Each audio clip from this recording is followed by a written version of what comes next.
los hermanos sean unidos, porque esa es la ley primera. Tengan unión verdadera en cualquier tiempo que sea, porque si entre ellos pelean, los devoran los de afuera.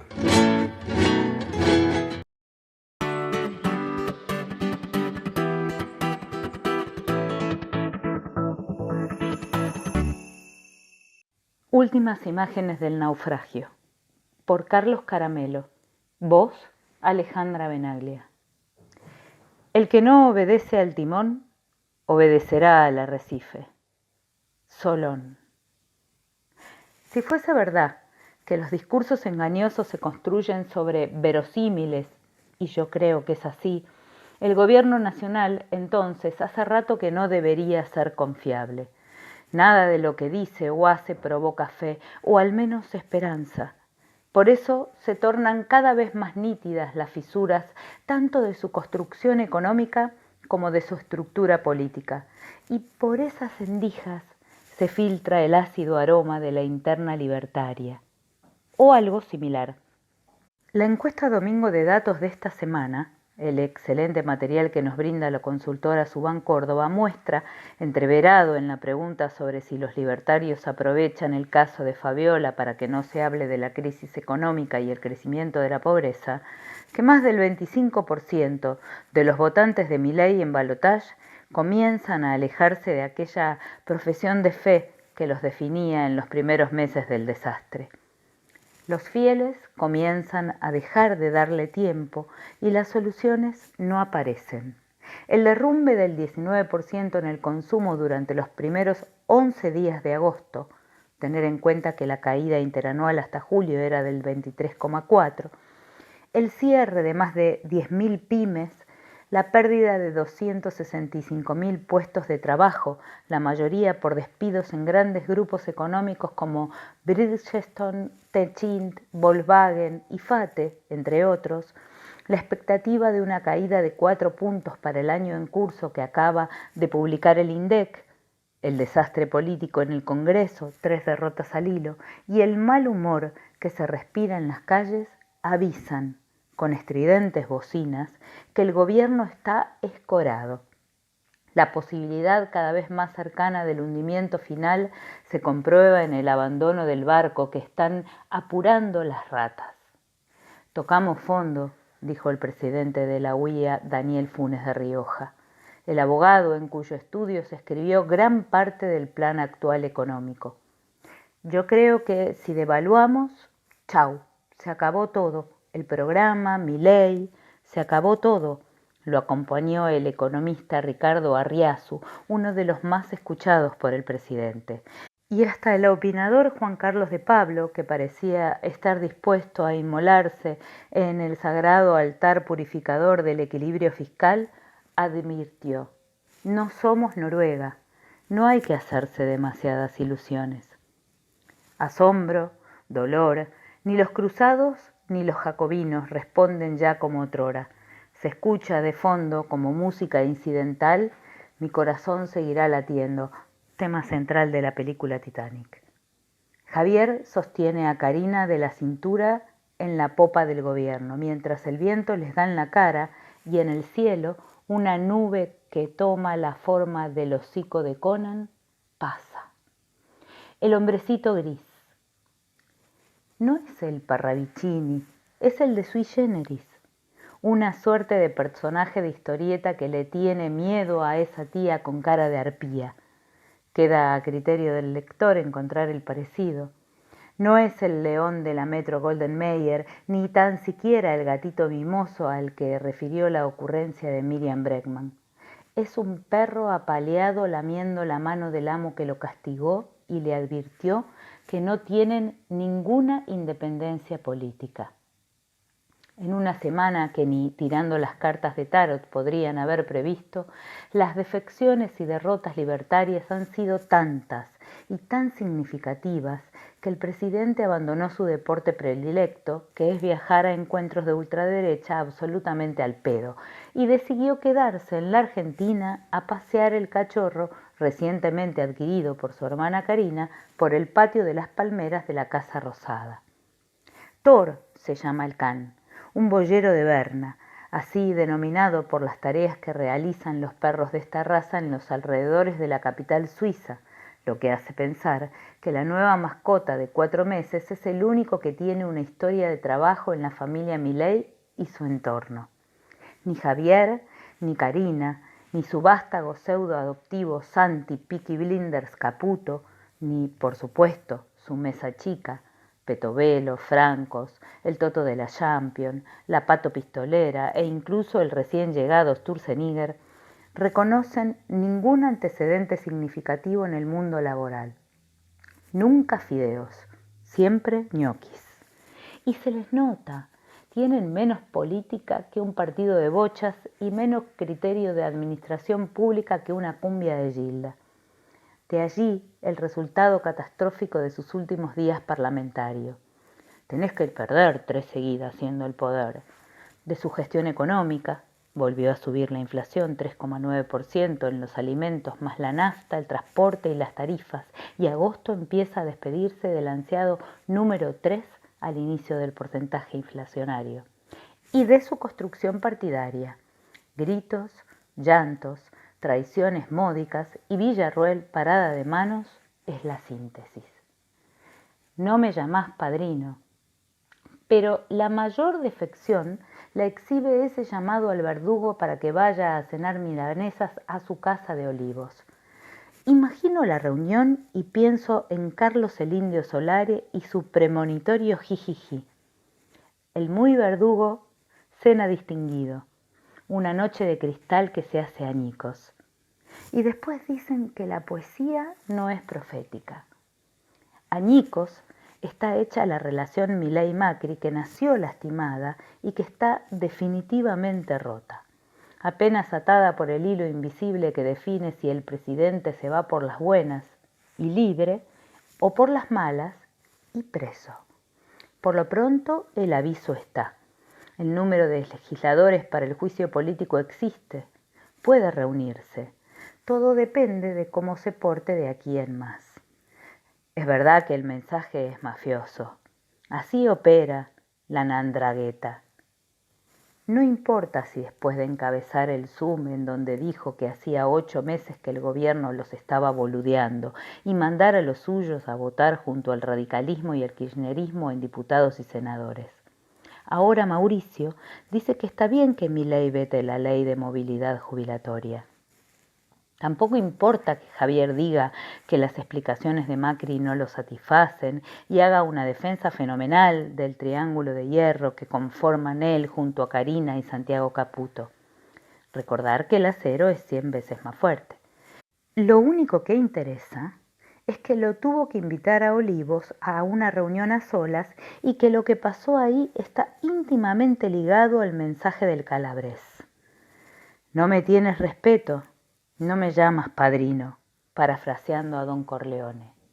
Lo demás se irá viendo, si fue el correo o la hidrovía, o Ritondo presidente de la Cámara de Diputados, o la cabeza de Babyface Caputo. Las concesiones del libertario al jefe del PRO siempre son coyunturales. Está dicho en esta columna que Milei te vende a la madre, pero no te la entrega. Y cualquier cosa que le dé un poco de felicidad puede conducirlo a incumplir su pacto y a creer que es él el que manda, lo que, sin dudas, le traerá nuevos dolores de cabeza, como tener que vetar leyes que lo vuelven cada vez más y más impopular. Léase movilidad jubilatoria. Hasta que todo estalle, con los dirigentes a la cabeza o con la cabeza de los dirigentes. Le Cercle Rouge, porque el tema no es el presidente, sino sus mandantes, los que pagaron la fiesta y ahora quieren recibir su péquele de la torta. Ellos conocen a Macri, algunos incluso puede que hasta hayan desfilado por Comodoro Pi con la causa Cuadernos al hombro y hasta hayan pasado unas cuantas horas en alguno de sus calabozos perfumados de añejos orines. Entre esos hombres y Mauricio hay algo personal. Ya le picaron el boleto en 2019 y no se van a achicar precisamente ahora, y menos si lo tienen al psiquiátrico para que opere de chivo expiatorio. Si algo sale, muy, pero muy mal, bueno, ya se sabe quién va a terminar pagando. Además, dicen en los señoriales pasillos del Senado que algunos de esos empresarios ya visitan el despacho del primer piso frente al Salón Blanco, en donde reina la vicepresidenta que, por otra parte, demostró en estos días que es la mejor aliada del capitán Reposera. Primero, entregándole a un viejo socio de Macri la Comisión Bicameral Permanente de Fiscalización de los Organismos y Actividades de Inteligencia. Recordar el acuerdo con Martín Lustó por la Ciudad Autónoma de Buenos Aires y su posterior designación como embajador en Estados Unidos, metiendo luego, de sotamanga, el tema jubilaciones en una sesión especial en la que los senadores iban a rechazar un aumento que dejaba sus salarios en más de 7 millones de bolsillo y finalmente asegurando que el juez Lijo no contaría con los pergaminos necesarios para ser juez de la Corte Suprema de Justicia de la Nación. Esto en clara contradicción con la voluntad presidencial y a pocas horas de que el magistrado fuese a defender su postulación ante los miembros de la Cámara Alta. Va de suyo que la fórmula presidencial ha negado lo que es evidente para todos. Milei asegurando que nunca pretendió rodearse de un coro de focas obsecuentes, cuestión que está en debate, sobre todo si tenemos en cuenta la cantidad de funcionarios de primera línea que echó en 6 meses de gobierno por disentir con sus ideas. Y Vicky asegurando que su apoyo y lealtad al presidente son totales. Además, Adorni aseguró que la relación es fantástica, cosa que nos dejó mucho más tranquilos. Sobre todo cuando la estilista y vocera oficiosa del jefe libertario, la grotesca Lilia Lemoine, apareció para acusar a la vice de tener agenda propia, ser una irresponsable y coquetear con el macrismo. Y todo esto lo dijo sin estar disfrazada, en ropa de calle nomás. Una de Yotibenko. No es el mayor problema interno que afronta Jamoncito. Después de la derrota en diputados por el DNU de los 100 millones de palitos para la CIDE, se armó un tole-tole de sainete en los aposentos del bloque libertario.